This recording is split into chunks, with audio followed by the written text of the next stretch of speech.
हल कराने से पहले सबसे पहले हम दो घात समीकरण की कुछ बेसिक जानकारी आपको बताएंगे। यदि आप नए हैं तो सबसे पहले आप चैनल को सब्सक्राइब और फॉलो कर लीजिए। चलिए अब हम दो घात समीकरण की कुछ बेसिक जानकारी आपको बताएंगे। दो घात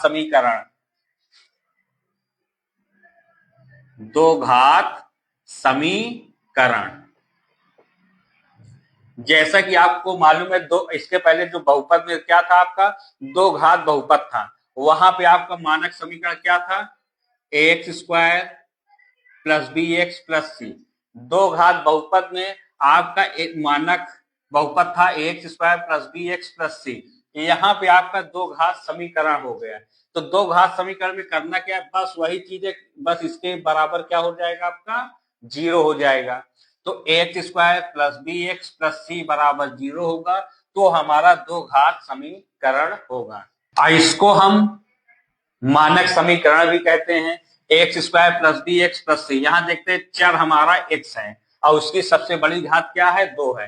तो अगर उसका मानक समीकरण होगा तो जो हमारा ए की वैल्यू होगी वो जीरो के बराबर नहीं होनी चाहिए। अगर ये जीरो के बराबर हो जाएगी तो ये रैखिक समीकरण। तो जैसा कि नाम ही से ये मानक समीकरण है, मानक समीकरण किसका है, दो घात समीकरण का है, जहां ए बी और सी, ए बी तथा सी हमारी क्या है, वास्तविक संख्याएं हैं, वास्तविक संख्याएं।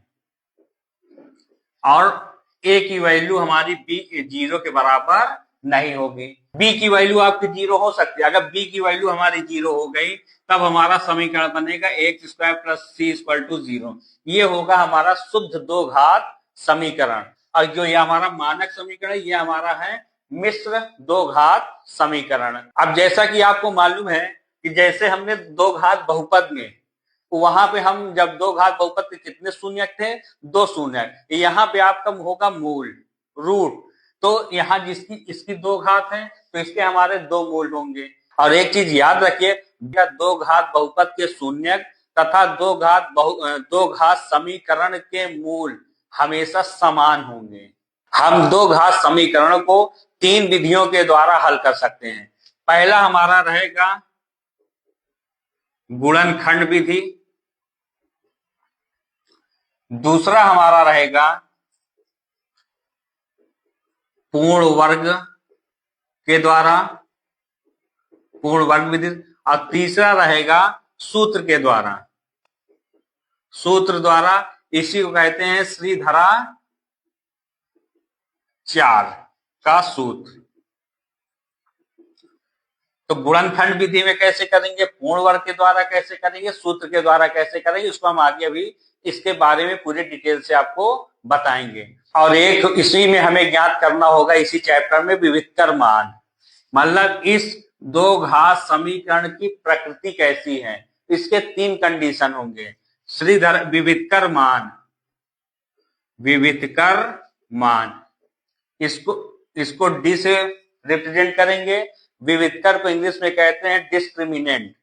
अगर इस बी स्क्वायर माइनस फोर ए सी, डी जो डी होगा ये हमारा होगा बी स्क्वायर माइनस फोर ए सी। यदि बी स्क्वायर माइनस फोर ए सी की वैल्यू जीरो से क्या होगी, हमारी बड़ी होगी, तब मूल हमारा दो भिन्न वास्तविक मूल होंगे। अब सेकेंड कंडीशन होगी, यदि बी स्क्वायर माइनस फोर ए सी की वैल्यू जीरो के बराबर होगी तो दो वास्तविक मूल क्या होंगे, समान होंगे, अर्थात बराबर होंगे। अब तीसरी कंडीशन है, यदि बी स्क्वायर माइनस फोर ए सी जीरो से क्या होगी, छोटी होगी, तब वो हमारा दो क्या होंगे, आपके कोई मूल वास्तविक नहीं होगा, अर्थात काल्पनिक होंगे। तो चलिए हम एक प्रश्न लेते हैं। अब जैसा कि प्रश्न है, समीकरण x square minus 10x plus 21 बराबर 0 को गुणनखंड विधि से हल कीजिए। तो हम इसको गुणनखंड विधि से करेंगे। करना कैसे, चलिए हम इसको सॉल्व करते हैं। जैसे हमारा प्रश्न x square minus 10x plus 21 बराबर 0 की तुलना, हमारा मानक समीकरण क्या है, x square plus B x plus सी बराबर 0 की तुलना x square plus B x plus सी बराबर 0 से करने पर,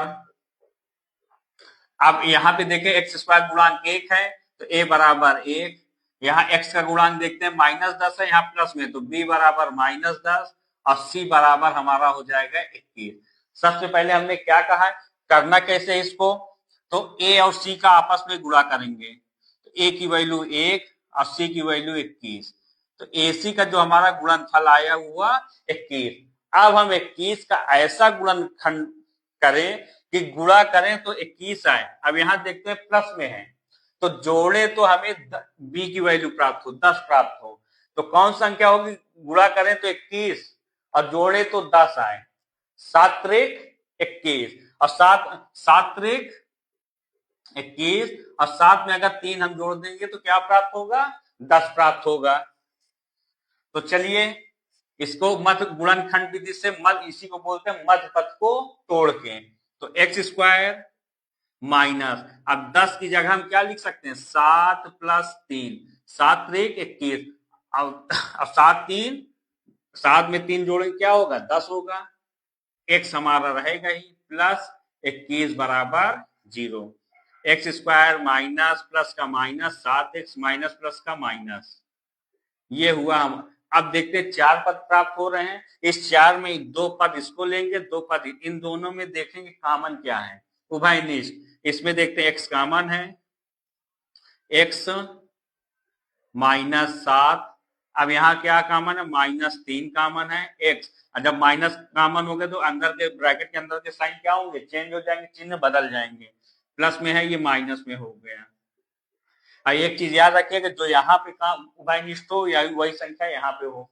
अब पुनः देखते 2 पद बने, पुनः इसमें x -7 कॉमन है, x -3 बराबर 0, तो यदि x -7 बराबर 0 तो x बराबर 7, और यदि x -3 बराबर 0 तो x बराबर 3, अतः x बराबर 3, 7, यही हमारा आंसर है। 2 घात समीकरण, इसके 2 मूल प्राप्त हो गए, एक है हमारा 3 और दूसरा है 7। यदि वीडियो पसंद आई है तो चैनल को सब्सक्राइब और लाइक करिए। Thank you.